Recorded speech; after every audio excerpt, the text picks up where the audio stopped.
everyone, it's Emily and welcome to another speed build. If you're new, hi, I'm Emily. But yeah, I felt like I should introduce myself because today's video is a collab and I'm really excited about this one because it's been in the works for a while and I'm happy to be able to share it with you guys. But this video is a collab with my friend Ziistel and she built the outside, so stop the video right now if you haven't seen the outside because she did a great job with that and it's over on her channel, and then you can come back here and watch me figure out the floor plan and do the inside because the upstairs floor plan took me forever, could not figure out where to place the stairs, but I got it together. It's fine. It just changes a lot. And I wanted to show you my whole floor plan process because I get lots of questions or like suggestions to do like floor plan tutorials, but I don't really know how to do that, and I usually cut my floor plans out because they take me a while. But with this one I thought I would leave it in, especially because, you know, it's a collab. I didn't build the exterior, so I thought that it would be a good chance to leave in the floor plan this time. But anyway, we decided to do a collab together because I think I was watching one of her build videos and I was like, wow, she builds like really good family houses. I would love to furnish one of them because at the time that we were first planning this, I was super into furnishing. Not that I'm not now, but I was just really wanting to furnish at the time and not so much build the exterior of things. Now I've flip-flopped a little, but when I furnished this, I was still in the mood to furnish, so that's good.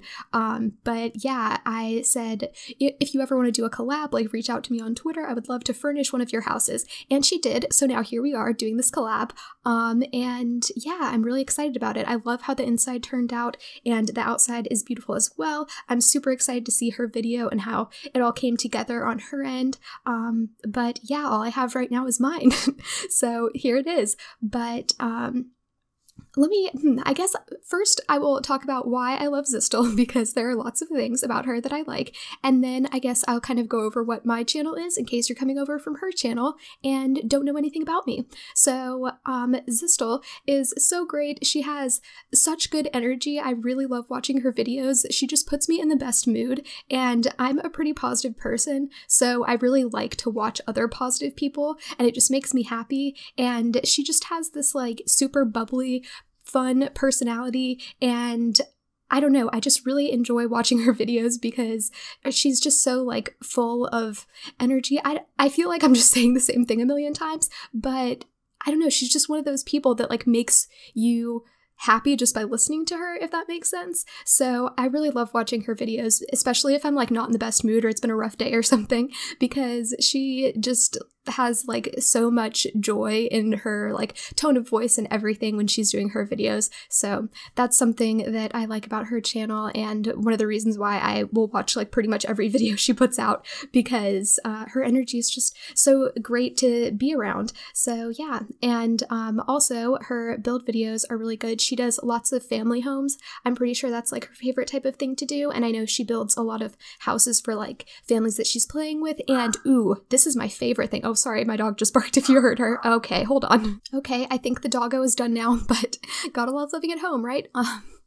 But yeah, I think that, oh yeah, this is the thing that I really like about watching her builds and even her like Let's Plays and like current household videos and all of that. She is so great at coming up with stories. Like, it's incredible just listening to a build and like hearing the story for like the family that she's come up with, or like the Sims that she is like playing with, or even if it's like a single sim. She just has such good backstories. It's so crazy. I feel like I'm like listening to the synopsis of a movie or something, or like a TV show, or something that's not just like someone playing The Sims in their free time, because she's so good at coming up with these like good storylines. I'm saying good a lot. I'm gonna try to stop, but yeah, I really love her families that she creates when she builds things. I remember there's one video, and oh, it was actually when I was furnishing like a house that I was doing, but I was listening to her video in the background and she was doing like a speed edit. She also does those. Those are really cool too. I love watching those because I can't do like digital art or like any kind of art to save my life. So I think it's really cool when people can like use their like tablet or just like draw in general, and especially like editing Sims things, because that's like something I feel like I have some skill in, like making Sims, but I could never do like speed edits or anything, but she does those, and those are really good too. But I was listening to like one of her speed edits while I was furnishing something, and whenever I look back at that build, I remember what she was talking about as I was furnishing different parts of that build, so that's kind of cool. But she created this whole storyline for this guy. He was like, this was before Jungle Adventure came out, and she made like this adventure themed apartment. She created this whole backstory for this guy, and like him and his wife were like travelers, but then something happened to her and she like disappeared, and he was like living in this apartment with all of their like stuff from their travels. And of course this was before Jungle Adventure came out, so she was just using like things in the game that looked like stuff you could have like collected from traveling or from like other places, and it was just so cool. Or was she doing a speed edit? I don't know. No, that was an apartment build. I don't know. She does all kinds of cool things, and I get them all mixed up in my head because there's so many cool things to keep up with. You know what I mean? But yeah, that was one of my favorite like things that she told. Oh no, the speed edit was like a couple, I'm pretty sure, or they were like best friends, and it was like loosely based off of a TV show, but she came up with this whole other story for them, and I don't know, she's such a good storyteller. So I like watching her videos for that. And I guess what do I do? Maybe I'll talk about that, and then if I think about more good things to say, I will get back to that. I don't know. Okay, if you're new, this is a thing that I do. I kind of like talk about random things at different times. Like I'll say that I'm going to talk about one thing, but then something else will pop into my head, and then I just like go off on a tangent about that, and then I finally come back to the original thing.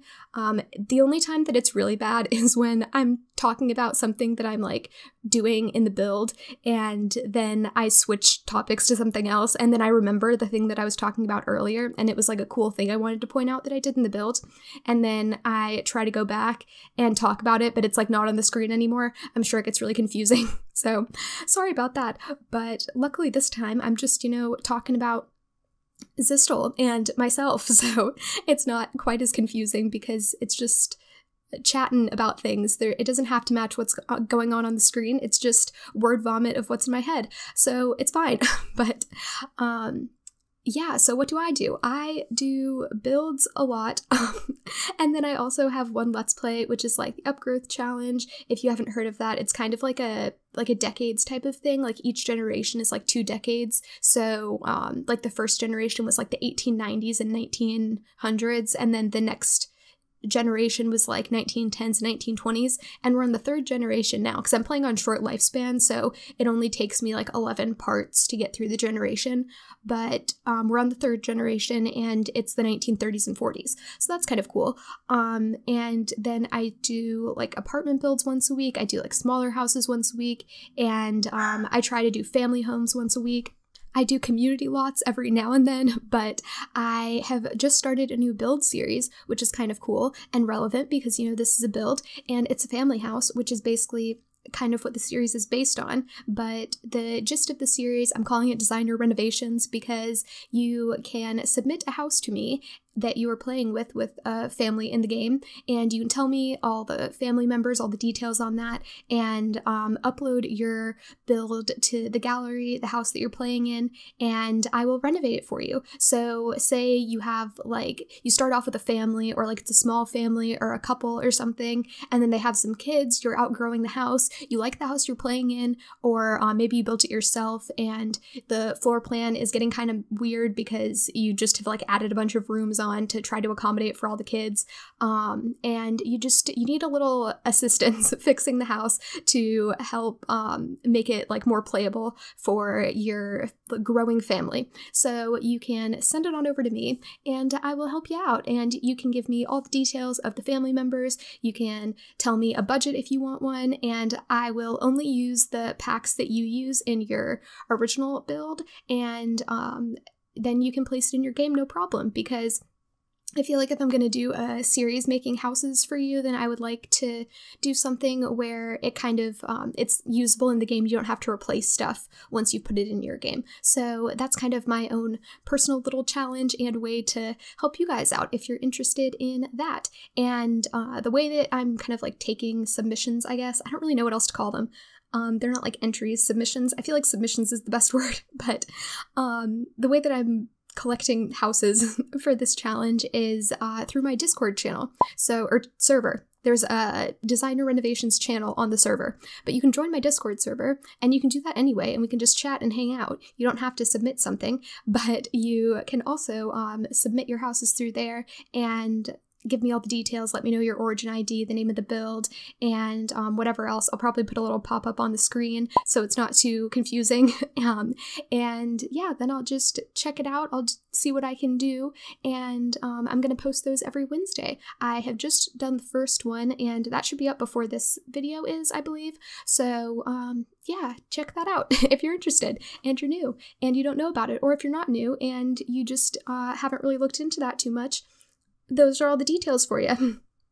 But yeah, oh, also, I decided to do it through Discord instead of like comments or the gallery or something, because sometimes the hashtags on the gallery get funky, and I didn't want people to kind of like miss out because the gallery was being a pain the day that they decided to upload their build, and then I never am able to see it because their hashtags aren't working or something.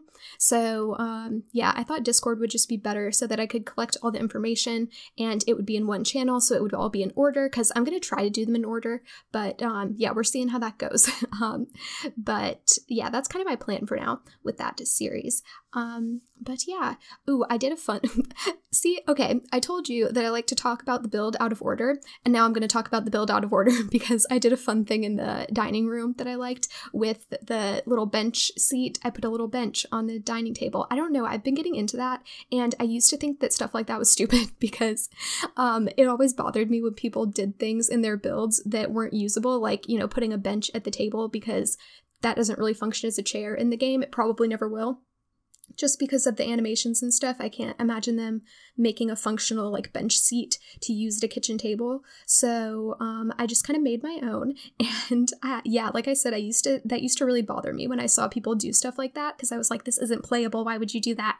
But you know, the table has 4 seats, and we have 2 kitchen bar stools, and this house, ooh, I'll talk about the house just as a whole. The house is for like 5 sims. It's for 5 sims, and there are 6 dining seats that are usable, so we're all good, no worries. But yeah, this house is for a family. When I saw the outside, I was like, this is such a perfect family house. I have to make it a family house. I can't do anything else with it. And especially with all of the windows from like cats and dogs and stuff, I was like, okay, this is a family. They've got some pets. I imagine they have like, I think I put 1 pet bowl. I don't know. I imagine they have at least 1 dog. That was kind of what I was thinking. And then it's the parents, they have their bedroom, the master bedroom, and then there is a bedroom for 2 kids. Originally, I was trying to keep it like kind of gender neutral, but I think it's a little bit more girly. In my opinion, I was actually going to make it more like a boy-themed bedroom, but then I don't know. We'll see. We'll see when we get there. But yeah, there's a bedroom for 2 kids, and then I made a little nursery. So it's not a toddler room. It just has the bassinet and some like clutter items that make it look like a nursery, because I thought this family they're not like a young family, they're kind of established. Like, this is a pretty big house. It's probably pretty expensive. I never really check the prices on builds like this unless I start off with a budget, but after I build something, I just kind of like leave it at that and then post it. But yeah, I was thinking this family is like got it together, but then they just recently have had another child, so they've got their little baby, and that's very cute. I'm guessing they have a small dog too, because I put in a bunch of small pet beds around the house. Very spoiled dog. They can sleep almost wherever they want. They have a bed in just about every room. Oh, and also, another thing, just to not talk about what's going on the screen that I did, is I put in a gym on the first floor. You guys probably saw that when I was talking about how much I love Ziistel, but I put in a gym on the first floor, and I hardly ever put gyms in my family houses, just because I don't really think about it, but there was this kind of like, the way that I had envisioned the rest of the floor plan being laid out, there was this funky shaped room, and I was like, this would be a weird shape for just an office, like just to have a desk in here would be kind of weird. And I was like, well, I never put gyms in. And a while ago, probably like the beginning of this year, I think like beginning of January, I built a house that someone requested, and it was like a sporty family home. And I put a gym in there because someone asked if I could like build a sporty family home with a home gym and that type of thing. And I was like, I never put home gyms in my builds, and I've actually started playing in my own time with a family that has like a home gym, or I want them to have a home gym eventually. So I was like, why don't I ever do this? So I thought about it when I was decorating this one. I thought it worked out really well. But yeah, this master bedroom is kind of small. It's a little bit cramped, but it's okay. We sacrificed for the other rooms a little bit. And also, I just wanted this house, like I wanted the floor plan to work out well, like with the hallways and different things and stuff. And I thought that the stairs were in the best spot that I could have placed them. And I wanted to get at least 3 bedrooms in this house because the downstairs was so big. I felt like it made the most sense to have the family, like the upstairs, have as many bedrooms as possible.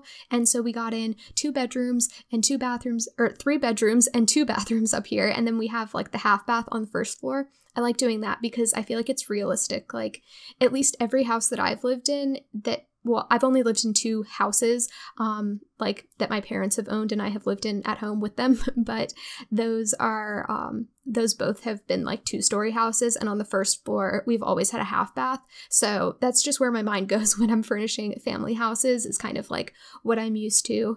And yeah, so that's how I do that. But oh gosh, I feel like sometimes I just have like tons of stuff to talk about and I always run out of time at the end. And then other times I feel like I don't have, like I say all of my things way too fast at the beginning and then I don't really have anything useful to say towards the end.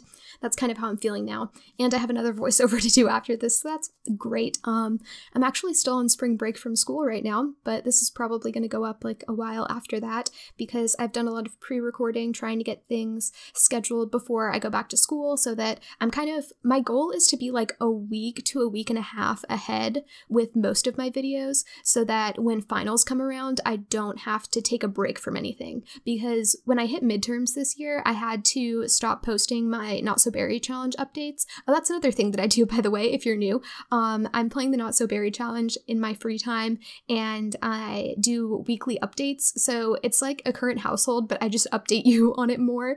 And the reason why I don't want to do it as a Let's Play is because I feel like I would never finish it if I did it as a Let's Play, and I started playing it on my own anyway, so I just do these little updates once a week. They're like 10-15 minutes, and I just show you what I've done in the challenge. But obviously when I was doing like midterm stuff, I didn't really have time to be playing the game. I barely even had time to build.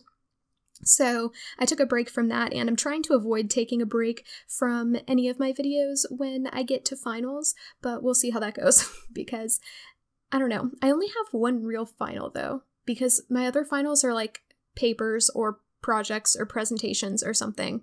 Most of them are projects. I only have one actual final, and I don't even know if it's a final. I think it's just our last test. So it shouldn't be too bad, but the projects will probably take up a lot of my time and stuff. And I'm kind of in this like no school mode right now because, like I said, spring break, and I'm so ready to be done with this semester. I'm so ready to just be done with school, but that'll be like another year, so we'll see how it goes, but I'll be fine. Ooh, this kids' room, I really like it. It's very yellow and fun, and I have started doing this thing that I'm like obsessed with recently, where I've been making fake bunk beds for kids' rooms, and they function as beds. Like, they completely work. It's just that there's no animation to make it look like they're climbing into the top bed. They just kind of hop up there. I don't know, it looks really weird in the game, but they work fine. Like, both of the beds are usable. So I've been liking doing that. I think that they look cool, and it mixes it up a little bit when you're playing the game. I don't know. Just some tips for you. I don't know. But also it didn't take up as much floor space. Like, the beds both fit in that one little nook, and I could make this like a 2-sim bedroom instead of just having one kid's room in here. And I liked that. We've got lots of things to do in this kid's room. This is the second computer that's in the house. The first one is in that gym office space, and then I gave the gals, yeah, this is definitely, I was thinking of like 2 girls lived in this room. They don't necessarily have to be twins, but they're like pretty close in age, I was thinking. And I gave them a lot of cute little things around the room. I tried to clutter it up because I felt like this should be like a nice little lived-in family house. I never use that lamp, by the way. I don't know why. I guess it just doesn't really fit my style, but like, I don't know, I've been getting more into putting lamps in my builds, which is the most random thing, but yeah, I never used to put lamps in my builds, and I put that one lamp from Cats and Dogs in this one like about 1,000,000 times. You probably know what I'm talking about because it's in like almost every room slash hallway slash whatever of this house. You'll probably see it everywhere in the screenshots, probably in just about every screenshot. But anyway, I hope you enjoyed this build, and once again, you should check out Ziistel's build if you haven't already, which I am assuming you have by now because the video is pretty much over, but I hope that you guys enjoyed it, and make sure to subscribe if you're new and stick around so you can see my other builds because I do family houses like this one on my channel pretty often too. So yeah, you can expect more of these interiors from me and some exteriors done by me as well. But yeah, that's all I have to say. Check out Ziistel's channel. She's really great. I love her a lot. And yeah, that's it. Bye!